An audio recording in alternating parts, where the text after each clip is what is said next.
أشهد أن لا إله إلا الله. يقول الله عز وجل في كتابه الكريم بعد أن أقول أعوذ بالله من الشيطان الرجيم: والذي قال لوالديه أف لكما أتعدانني أن أخرج وقد خلت القرون من قبلي وهما يستغيثان الله ويلك آمن إن وعد الله حق فيقول ما هذا إلا أساطير الأولين أولئك الذين حق عليهم القول في قد خلت من قبلهم من الجن والإنس إنهم كانوا خاسرين ولكل درجات مما عملوا وليوفيهم أعمالهم وهم لا يظلمون اللهم لا تجعلنا من الظالمين رب اشرح لي صدري ويسر لي أمري واحلل عقدة من لساني يفقه قولي واللهم ثبتنا عند الموت بلا إله إلا الله واللهم اجعلنا من الذين آمنوا وعملوا الصالحات وتواصوا بالحق وتواصوا بالصبر آمين يا رب العالمين। আজকের খুতবাটির জন্য মূল অনুপ্রেরণা হলো বিশাল সংখ্যক পিতামাতা যারা আমার সাথে বিভিন্ন সময় কথা বলেছেন। আমার সাথে তাদের কথা হয়েছে এখানে ইউনাইটেড স্টেটে, প্রায় একই ধরনের কথা হয়েছে ইউরোপের বিভিন্ন দেশে, একইভাবে মুসলিম বিশ্বে, আরব বিশ্বে, শ্রীলঙ্কা, মালয়েশিয়ার মতো দেশেও। কথোপকথনের বিষয়বস্তু সামান্য এদিক সেদিক, কিন্তু মূল বিষয় ছিল একটি। তাই আমি আজকের খুতবায় এই সুযোগটিকে গ্রহণ করতে চাই যাতে আমার নিজেকে স্মরণ করিয়ে দিতে পারি, আমার নিজেকে স্মরণ করিয়ে দেওয়ার জন্য এবং এখানে যারা মাতা পিতা আছেন তাদেরকেও স্মরণ করিয়ে দেওয়ার জন্য। এগুলো সহজ বাস্তবতা নয়, বরং স্পষ্ট বাস্তবতা। আজকের খুতবা দুই ধরনের শ্রোতাদের জন্য নিবেদিত। এটা একদিকে মা বাবাদের জন্য এবং অন্যদিকে তাদের সন্তানদের জন্য। তো আপনারা যারা মাতা পিতা হিসেবে শুনছেন, আপনারা একই সাথে সন্তান হিসেবেও শুনবেন। আল্লাহ আজ্জা ওয়া জাল্লা কোরআনের অনেক জায়গাতে মাতা পিতার সাথে সন্তানের সম্পর্ককে দৃষ্টান্ত দানের মাধ্যমে বর্ণনা করেছেন। তো প্যারেন্টিংয়ের থিওরি না দিয়ে আল্লাহ পিতামাতা ও সন্তানদের নিয়ে অনেক অনেক কেস স্টাডি উপস্থাপন করেছেন। তো আপনাদের সামনে রয়েছে চমৎকার কিছু দৃষ্টান্ত। উদাহরণস্বরূপ ইব্রাহিম আলাইহিস সালামের দৃষ্টান্ত, যার বাবা আজর মূর্তি তৈরি করত, আর সে ছিল ওই এলাকার অনেক মূর্তি পূজার যোগানদাতা। আর তারই ছেলে বেড়ে উঠলেন তাওহীদ এবং আল্লাহর প্রতি ঈমানের ধারণার একজন মহান নেতা হিসেবে, যার সাথে সকল একত্ববাদী ধর্ম কোনো না কোনোভাবে নিজেদেরকে সম্পর্কিত মনে করে। প্রকৃতপক্ষে পুরো ইসলাম ধর্মকেই বলা হয় মিল্লাত আবিকুম ইব্রাহিম, তোমাদের পিতা ইব্রাহিমের ধর্ম। তো একদিকে রয়েছে বেশ এলোমেলো ধরনের এক পিতা, অন্যদিকে রয়েছে চমৎকার এক সন্তান। আর এটা এমন না যে পুত্রটি চমৎকার পরিবেশ পেয়েছিল, সহায়ক পরিবেশ যেখানে তার ঈমানের পরিচর্যা হচ্ছিল, বরং এটা ছিল দূষিত একটা পরিবেশ। তার চারপাশে সবাই মূর্তি পূজা করত, তার মতো করে এভাবে কেউ চিন্তা করতো না। প্রকৃতপক্ষে তিনি ছিলেন তার অবস্থানে একা, আর তাকে এক প্রকার বিদ্রোহী হিসেবে বিবেচনা করা হতো। আপনারা জানেন, যখন তিনি এই মূর্তিগুলো সমালোচনা করলেন তখন তাকে ঘর থেকেও বের করে দেওয়া হয়েছিল। তো এই উদাহরণ থেকে প্রথমে যে বিষয়টি আমি বলতে চাই তা হলো, আল্লাহ আজ্জা ওয়া জাল্লার বাণী অনুযায়ী কারো ঈমান, একজন যুবক বা যুবতীর ঈমান সব সময় শুধুমাত্র তাদের পরিবেশের উপর নির্ভর করে গড়ে ওঠে না। অনেক সময় আপনি পরিবেশের দোষ দেন। আমরা তো আমেরিকায় বসবাস করছি, কি আর করব, বাচ্চারা পড়াশোনা করছে পাবলিক স্কুলে, তারা আছে খারাপ পরিবেশের মধ্যে। অবশ্যই তারা পরিবেশের দ্বারা প্রভাবিত হবে, হ্যাঁ এটা সত্য কিছু দিক বিবেচনায়। কিন্তু আল্লাহ এই উদাহরণগুলোর যে দিয়েছেন তার পেছনেও কারণ আছে। এটা হলো ইব্রাহিম আলাইহিস সালামের যাত্রা। তিনি নবী হওয়ার আগে, নবুয়ত এসেছে তারও অনেক পরে। প্রথমত তিনি শুরু করলেন প্রশ্ন করা এবং তিনি চারপাশে ঘটে যাওয়া ঘটনাগুলোর সমালোচনা করা শুরু করলেন। এটা থেকে যা বোঝা যায় তা হলো, আল্লাহ আজ্জা ওয়া জাল্লা মানবজাতির প্রত্যেককেই ক্ষমতা দিয়েছেন নিজে নিজে চিন্তা করার। তাদের পরিবেশ যাই হোক না কেন, যে পরিস্থিতি, যে সমাজের অংশই তারা হোক না কেন, যদি তারা সিদ্ধান্ত নেয় অন্য সবাইকে অনুসরণ করার এবং নিজে চিন্তা না করার, সেই দায়ভার তাদের নিজেদের। তারা এটা বলতে পারে না আমি কি করব, আমি তো অন্ধত্বপূর্ণ পরিবেশে ছিলাম। না, আল্লাহ আপনাকে নিজ থেকে দেখার ক্ষমতা দিয়েছেন। কিন্তু এর বিপরীত দিকে ভিন্ন আরও দৃষ্টান্তও রয়েছে। আর আমার দৃষ্টিতে অনন্য একটা উদাহরণ হলো ইয়াকুব আলাইহিস সালামের ঘটনা, যার ছিল দুই গ্রুপের সন্তান, ভালো সন্তান এবং খারাপ সন্তান। পিতা একজনই। যারা অন্য যুক্তি দিতে চায়, আমার মতে এরকম চিন্তা করা মোটেও শোভনীয় নয় যে ইয়াকুব আলাইহিস সালাম একজন আদর্শ পিতা হিসেবে কোনো অংশে কম ছিলেন। তিনি একজন নবী, আর নবীগণ তাদের সততা, ন্যায় বিচার এবং ইহসানের জন্য পরিচিত ছিলেন, বিশেষত তাদের নিজ পরিবারে। তো এটা মনে করা আমাদের অনুচিত যে তিনি ভালো বাবা ছিলেন ইউসুফ এবং বিনিয়ামিনের জন্য। আর অন্য সন্তানদের জন্য তিনি এতটা ভালো বাবা ছিলেন না। এ কথা মোটেও যুক্তিসঙ্গত কথা নয়। তিনি একজন বাবা, আর তিনি তার সর্বোচ্চ চেষ্টা করেছেন সন্তানদেরকে লালন পালন করার জন্য। আর মনোযোগ দিয়ে সূরা ইউসুফ পাঠ করলে দেখবেন পরবর্তীতেও তিনি আসলে ওই সকল সন্তানদের সুপরামর্শ, সদ উপদেশ দিয়েছেন। তো এটা ভাবার কোনো কারণ নেই যে তিনি দ্বিমুখী নীতি অবলম্বন করেছেন। আমি যা বলতে চাচ্ছি, তিনি একজন বাবা হিসেবে, একজন গৃহকর্তা হিসেবে তার সাধ্যমতো সব কিছু করেছিলেন তার সন্তানদেরকে ভালো পরিবেশ এবং ভালো শিক্ষা দেওয়ার জন্য। কিন্তু তারপরেও ফলাফল আসলো সম্পূর্ণ ভিন্ন। তাদের ব্যবধান ছিল 2 মেরুর মতো। আর যে কারণে এটা আরও ইন্টারেস্টিং হয়েছে তা হলো ইউসুফ আলাইহিসসালাম খুব অল্প বয়সে তার কাছ থেকে আলাদা হয়েছিলেন। তিনি পিতার পরিচর্যা পেলেন না। যখন সমাজে বেড়ে উঠতে লাগলেন, যখন যৌবনে পদার্পণ করলেন, আমরা জানি আল্লাহ আজ্জা ওয়া জাল্লা তাকে সৃষ্টি করেছিলেন অনেক সুন্দর করে। আল্লাহ তাকে দিয়েছিলেন তীক্ষ্ণ বুদ্ধিমত্তা এবং সৎ চরিত্র। কিন্তু তিনি বসবাস করছেন একটি দূষিত সমাজে, একজন রাজনীতিবিদের ঘরে। আর তিনি ছিলেন একজন কম বয়সী দাস। তার উপর কোনো পিতামাতার তত্ত্বাবধান ছিল না। এক হিসেবে তিনি যা ইচ্ছে তাই করতে পারতেন তার নিজের গণ্ডির মধ্যে। আর তার উপরে পরবর্তীতে তার উপর খারাপ কাজের অভিযোগ করা হয়েছিল। তো তিনি ছিলেন একটা খারাপ পরিবেশে, এবং সেখান থেকে তিনি আরও খারাপ পরিবেশে জেলখানার মধ্যে চলে গেলেন। জেলখানায় নিশ্চয়ই চারপাশের সর্বশ্রেষ্ঠ মানুষ পাওয়া যায় না। আর যখন মানুষ এ ধরনের খারাপ পরিবেশে দীর্ঘ সময় থাকে, এটা স্বাভাবিক যে সে বের হয়ে আসবে খারাপ হয়ে। সে চারপাশের অসুস্থ পরিবেশের খারাপ বৈশিষ্ট্য এবং দূষণগুলো নিজের মধ্যে ধারণ করবে। কিন্তু অবশ্যই তার সাথে এমনটি ঘটেনি। তিনি তার চরিত্রের পবিত্রতা রক্ষা করেছিলেন। কিন্তু আপনি যদি এটাকে তার অন্য ভাইদের সাথে তুলনা করেন, যারা আসলে বসবাস করছিল একজন নবীর ঘরে, তারা বাস করছিল সর্বোত্তম স্থানে, কল্পনা করতে পারেন আপনার বাবা একজন নবী। সঠিক পথে চলার জন্য আপনার পক্ষে এর চেয়ে ভালো পিতার তত্ত্বাবধান পাওয়া সম্ভব না। আর তারপরেও ওনার ভাইয়েরা ষড়যন্ত্র করেছে, মিথ্যা বলেছে, গীবত করেছে। আর তারা এটা করেছে অনেক বছর ধরে। তাদের বাবার প্রতিও তাদের আচরণ ছিল অসম্মানজনক, যদিও বাবার মধ্যে কোনো ত্রুটি ছিল না। তো এই পর্যন্ত আমি যে বিষয়টি বোঝাতে চেয়েছি তা হলো, একদিকে ছিল এমন বাবা যার কোনো অবদানই ছিল না, যেমন আজরের ক্ষেত্রে সে কিছুই করেনি, কিন্তু ফলাফল এসেছে চমৎকার, ইব্রাহিম আলাইহিসসালাম। অন্যদিকে রয়েছেন ইয়াকুব আলাইহিসসালাম, যিনি করেছেন সব কিছু, আর ফলাফল কোনোটা এসেছে চমৎকার, যেমন ইউসুফ আলাইহিসসালাম, আবার কোনোটা বিপরীত, যেমন তার অন্য ভাইরা, যারা বহু বছর ধরে ছিল বিদ্রোহী। যখন আপনি সূরা কাহাফের শেষ অংশ পড়বেন, সেখানে আপনি ইন্টারেস্টিং কিছু দৃষ্টান্ত পাবেন। প্রথমত আপনি পাবেন এক তরুণের ঘটনা, যার পেশা ছিল সমুদ্রে গিয়ে মাছ ধরা।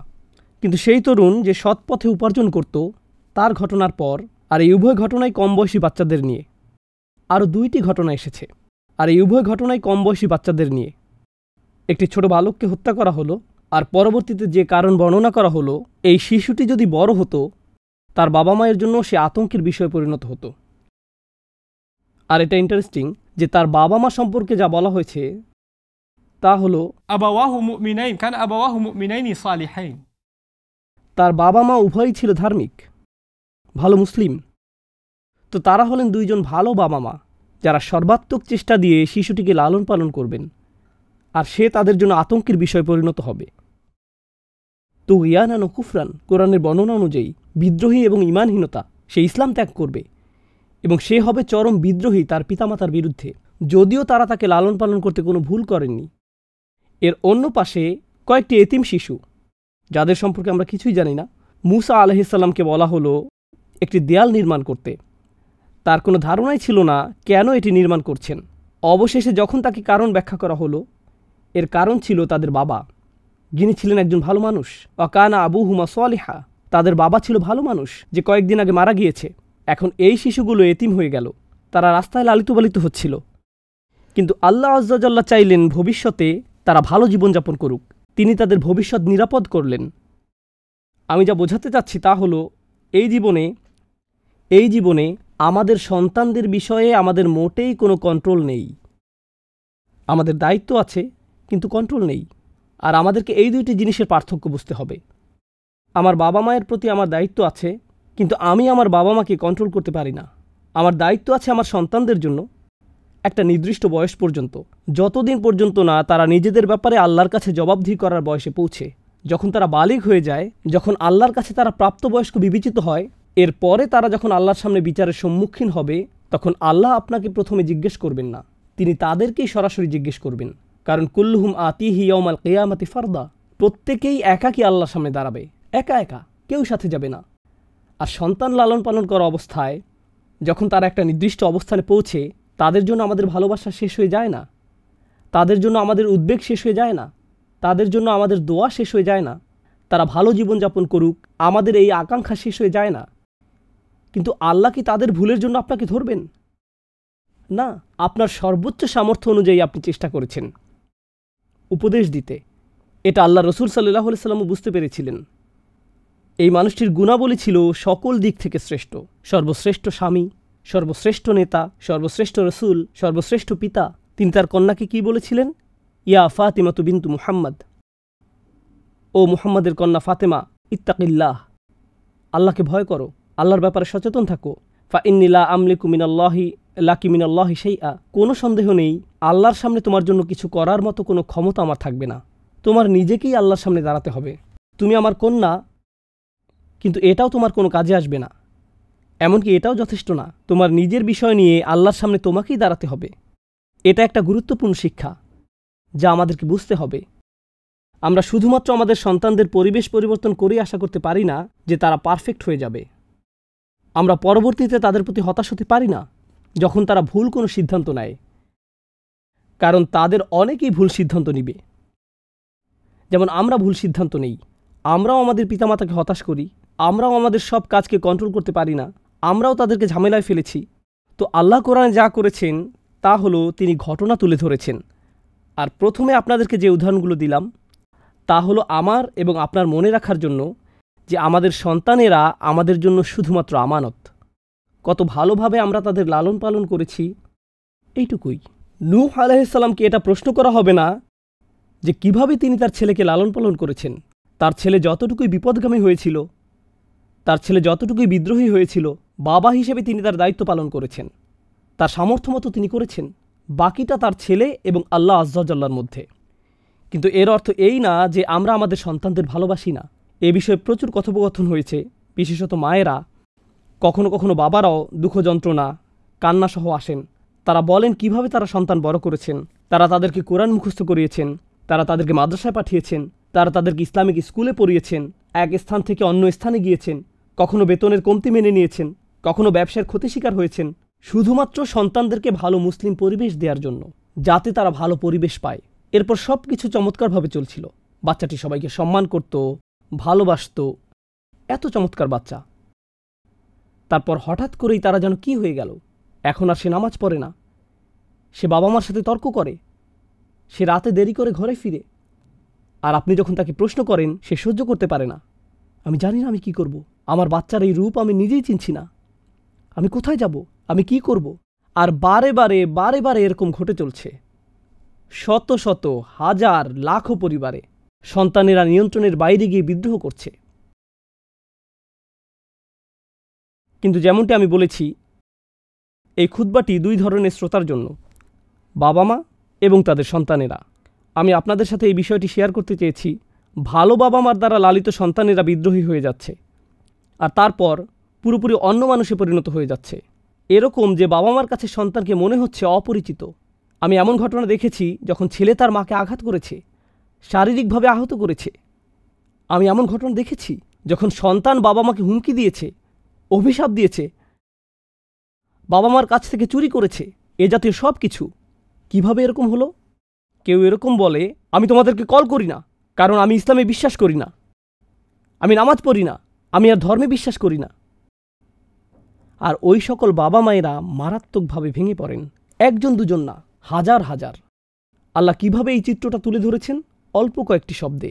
আল্লাহ আজ্জা ওয়াজাল্লাহ বলেন, আল্লাযী ক্বালা লিওয়ালিদাইহি, যে তার পিতামাতাকে বলে, উফফিল্লাকুমা, আমি তোমাদের উভয়কে যথেষ্ট সহ্য করেছি।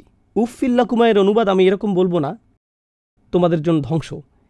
এটা সেই সন্তানের ক্ষেত্রে যে উপদেশ শুনে যাচ্ছে, মা তাকে বলেই যাচ্ছেন, সল্লু সল্লু সল্লু, নামাজ পড়ো নামাজ পড়ো নামাজ পড়ো, এটা করো না সেটা করো না, নামাজ পড়ো, তাড়াতাড়ি বাড়ি ফিরবে। আর সে বিরক্ত হয়ে গেছে, সে আর শুনতে চায় না।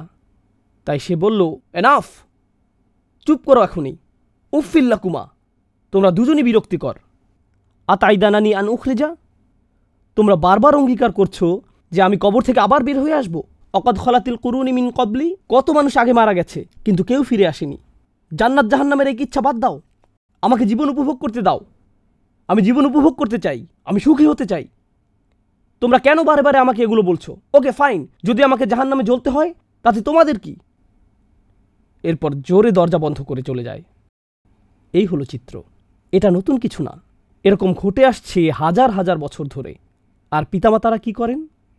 অহুমা ইয়াস্তাগিসানিল্লাহ, তারা প্রার্থনা করছেন, মা গভীর রাতে কান্না করছেন, চোখে পানি নিয়ে প্রার্থনা করছেন, ও আল্লাহ, আমার সন্তান, আমার ছেলে, আমার মেয়ে, আমি কি করব? মেয়েটা হিজাব পরত, কুরআন মুখস্থ করত, এখন সে সম্পূর্ণ ভিন্ন মানুষ হয়ে গেছে। আমি জানি না সে কোন দিকে যাচ্ছে, কোথায় সে যাচ্ছে, কার সাথে মিশছে। আমি তার রুমে মাদক পেয়েছি, তার শরীর থেকে মদের গন্ধ আসে। ও আল্লাহ, আমি কি করব? ইস্তেগিসানিল্লাহ, ইস্তেগাসা অর্থ বৃষ্টি না হওয়ার কারণে যখন কোনো এলাকার মানুষ নিরুপায় হয়ে যায়, খরার কারণে মানুষ মারা যেতে থাকে, তখন মানুষদের নিরুপায় হয়ে আল্লাহর কাছে অলৌকিক বৃষ্টির জন্য প্রার্থনা করা। হুমা ইস্তাগিসানিল্লাহ অর্থাৎ বাবা মা আল্লাহর কাছে অলৌকিক সাহায্যের জন্য প্রার্থনা করছেন, তাদেরকে পরিবর্তন করে দিন, এজন্য আমাকে সাহায্য করুন। আর তারপর তারা এই ছেলেকে বলেন, ওয়াইলাকা আমিন, তোমার প্রতি অভিশাপ, ঈমান আনো। বাবা মাও বিরক্ত হয়ে গেছেন, তারা আর কোমল উপদেশ দিয়ে যেতে পারছেন না। কোমল কথার জন্য ওয়াইল শব্দটি ব্যবহৃত হয় না, এটা আসলে জাহান্নামের নিকৃষ্ট একটি জায়গার নাম। কিন্তু এটা ছাড়াও আরবি সাহিত্যে ওয়াইল ব্যবহৃত হয় কারো বিরুদ্ধে মারাত্মক অভিশাপ দেওয়ার জন্য। আর যখন তারা বলে ওয়াইলাকা, তোমার প্রতি অভিশাপ, কেন তারা এটা বলছেন? এই সন্তানটি, তাদের সবচেয়ে ভালোবাসার এই সন্তানটি যাকে তারা বড় করেছেন, এত ত্যাগ স্বীকার করেছেন, এত যত্নের মাধ্যমে, যাকে আপনি সবচেয়ে বেশি ভালোবাসেন, সে আপনাকে সবচেয়ে বেশি যন্ত্রণা দিতে পারে। যে এই পর্যায়ে তার জন্য দোয়া করার পরিবর্তে সবচেয়ে কুৎসিত শব্দটিও বাবা মার মুখ থেকে বেরিয়ে আসছে। এমনকি বাবা মাও হতাশার কারণে অত্যন্ত জঘন্য জিনিস বলতে বাধ্য হচ্ছেন। অনেক মা এমনটা করেছেন, অনেক বাবা এমনটা করেছেন। উত্তপ্ত বাক্য বিনিময়ের মাঝখানে তারা খুবই জঘন্য কিছু বলে ফেলেছেন। কোরআন এটা সংরক্ষণ করেছে। ওয়াইলাকা আমিন, ঈমান আনো। ঈমান আনছো না কেন? কেন অন্য সাধারণ মানুষের মতো হতে পারো না? কেন ইউসুফের মতো হতে পারো না? তুমি এমন হলে কিভাবে? লক্ষণীয় বিষয় হলো, আল্লাহ বাস্তবতাকে শুধুমাত্র আইডিয়ালিস্টিকভাবে তুলে না ধরে তিনি এটা তুলে ধরেছেন প্রায়োগিকভাবে, যেভাবে বিষয়গুলো আসলেই ঘটে থাকে। সন্তানটি ফিরে তাকায় এবং বলে, ফায়াকুলু মা হাযা ইল্লা সাতিরুল আউয়ালিন, এগুলো আগের দিনের গল্প ছাড়া আর কিছু না। তোমরা চুপ করবে? আগের দিনের এই গল্প শোনানো বন্ধ করবে? মা কোরআনের কোনো আয়াত পাঠ করে শোনালেন, অথবা তাকে কোনো নবীর ঘটনা শোনালেন, অথবা তাকে একটি হাদিস শোনালেন। সে বলে, এই পুরনো জিনিসগুলো তোমার কাছে রাখতে পারো না? আমার এগুলোর প্রয়োজন নেই, থ্যাংক ইউ ভেরি মাচ। আমার এগুলোর কোনোটারই প্রয়োজন নেই। এই কিচ্ছা কাহিনী তোমার কাছেই রাখো, আর এমন কাউকে শোনাও যার শোনার ধৈর্য আছে। মা হাযা ইল্লা আসাতিরুল আউয়ালিন। আপনাদের কেউ কেউ যারা শুনছেন, আপনারা এই ধরনের ঘটনার সম্মুখীন হয়েছেন। আপনাদের কেউ কেউ এরকম মারাত্মক অবস্থায় জীবন অতিবাহিত করছেন। যখনই ছেলে ঘরে আসে, বাবা মা এবং সন্তানের মাঝে তর্ক শুরু হয়ে যায়। আমার প্রথম পরামর্শ সন্তানদের প্রতি, যখন আপনি এমন করছেন, আপনি মনে করছেন আপনি যুদ্ধ করছেন আপনার সুখের জন্য, অথবা আপনি মনে করছেন আপনি আছেন এমন আলাদা ধরনের অবস্থায় যে কেউ আপনাকে ঠিকমতো বুঝতে পারছে না, আর আপনি আপনার বাবা মার বিরুদ্ধে যে অপরাধ করেছেন, এটা ছোট কোনো বিষয় নয়, এটা ছোট অপরাধ নয়। উলাইকাল্লাযীনা হাক্কা আলাইহিমুল কওল, এরা সেই সকল মানুষ যাদের প্রতি বাণী অর্থাৎ শাস্তির রায়, সেই সকল সন্তান সত্যিকার অর্থে শাস্তির যোগ্য হয়ে গেছে।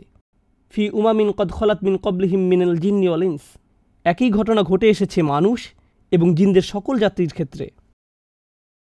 বিদ্রোহ সবসময় ছিল, ইন্নাহুম কানু খাসিরিন, তারা সব সময় ছিল ব্যর্থ। আপনিও জীবনে জিততে পারবেন না।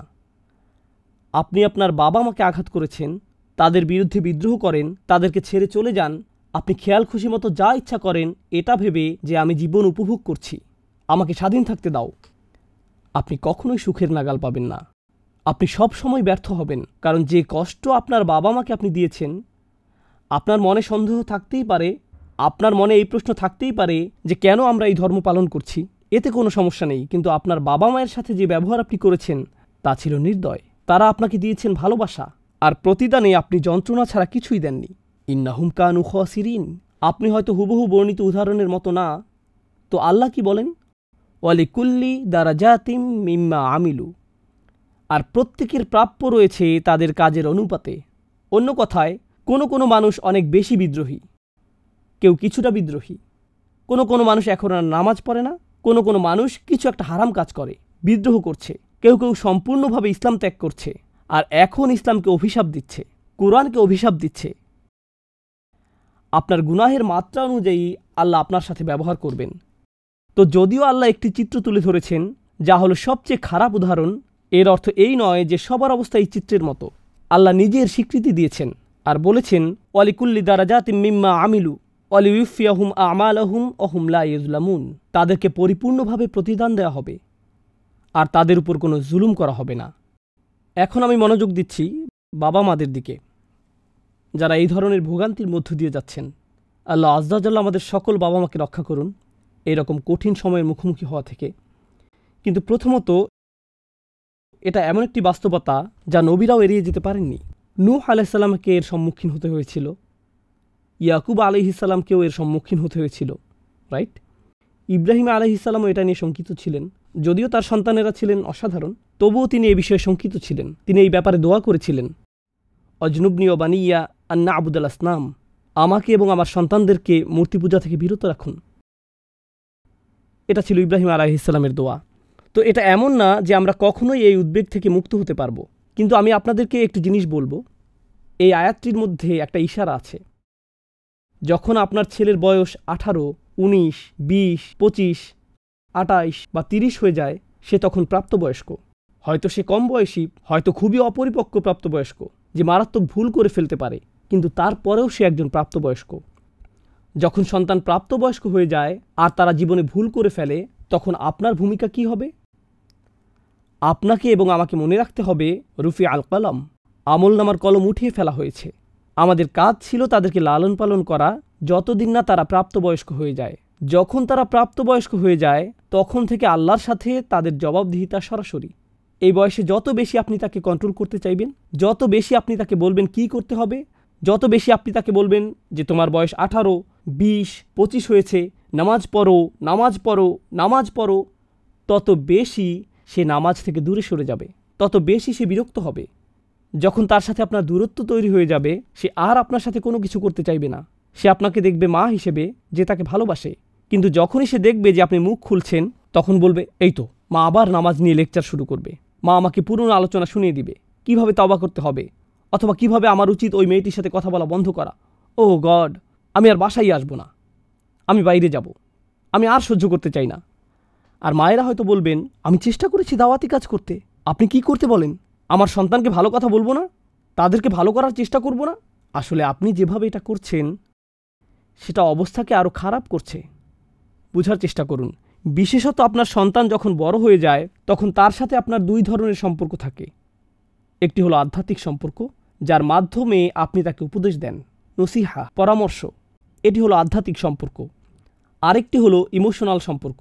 একজন মা তো মাই, তিনি তার সন্তানকে ভালোবাসেন। যদি সন্তান পৃথিবীর সবচেয়ে খারাপ মানুষও হয়, তারপরেও তিনি তার সন্তানকে ভালোবাসেন। তার বয়স যদি 45 বছরও হয়, তারপরেও সে তার মায়ের কাছ থেকে ইমোশনাল সাপোর্ট চায়। তখনও সে তার মায়ের কাছে ছুটে যায়, ভালোবাসা এবং যত্ন পাবার আশায়। বাকি সবাই মুখ ফিরিয়ে নিলেও আমার মা কখনোই আমার থেকে মুখ ফিরিয়ে নেবেন না। এই দুইটি জিনিস, আধ্যাত্মিক পথ নির্দেশক হিসেবে আপনার ভূমিকা এবং একজন মা বা বাবা হিসেবে আপনার ভূমিকা, এগুলো দুইটি আলাদা জিনিস। আর কখনো কখনো যখন আমাদের সন্তানেরা বিদ্রোহ করে এবং আল্লাহর থেকে দূরে সরে যায়, তখন তারা চায় না যে আপনি দ্বীনের দাওয়াত দেন, তারা চায় না যে আপনি তাদেরকে আধ্যাত্মিক পরামর্শ দেন। তারা চায় যে এই অবস্থায় আপনি শুধু মা হিসেবেই থাকেন, শুধু খাবার রান্না করে দিন, কিছু সময়ের জন্য দ্বীনের কথা বন্ধ রাখুন, সম্পর্কটা টিকিয়ে রাখুন।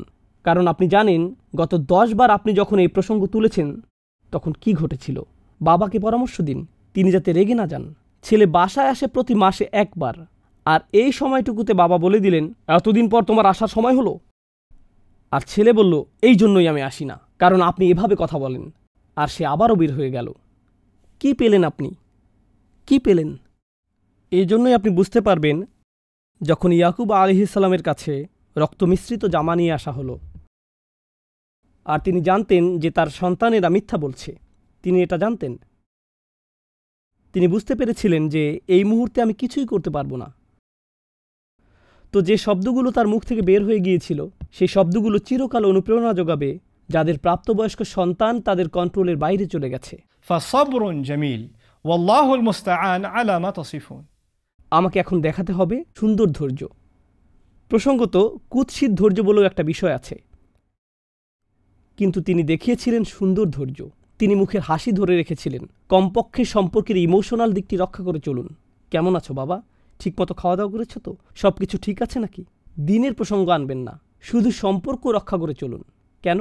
আমি এটা কেন বলছি? কারণ শয়তান সেই নির্বোধ ছেলে বা মেয়েটির কাছে আসবে আর বলবে, তোমার বাবা মা তোমাকে ঘৃণা করে, তারা সব সময় তোমার সমালোচনা করে, তারা সব সময় তোমার দোষ ধরে, লেকচার দিতে থাকে। তাদের কথা ভুলে যাও, তারা তোমাকে ভালোবাসে না। যদি তারা ভালোই বাসত তাহলে কি এভাবে কথা বলতে পারত? তখন সে চলে যাবে অনেক অনেক অনেক দূরে। মা বাবা হিসেবে এখন আপনার কাজ হলো, কাজটি সম্ভবত গভীর রাতে উঠে ডায়াপার পরিবর্তন করার চেয়েও কঠিন, এবং যখন তাদের জ্বর আসত তখন রাত 2টার সময় হাসপাতালে নিয়ে যাওয়ার চেয়েও কঠিন। আর স্কুল জীবনে তাদের তত্ত্বাবধান করা, তাদেরকে রেডি করানো, সেই সকল ক্লান্তিকর বছর যা আপনি পার করেছেন তা ছিল আসলে সহজতর।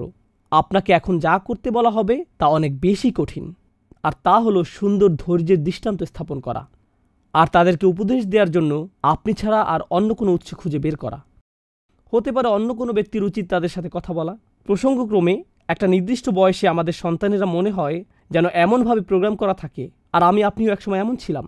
আপনি যে কারো কাছ থেকে উপদেশ নিতে প্রস্তুত ছিলেন শুধুমাত্র আপনার বাবা ছাড়া।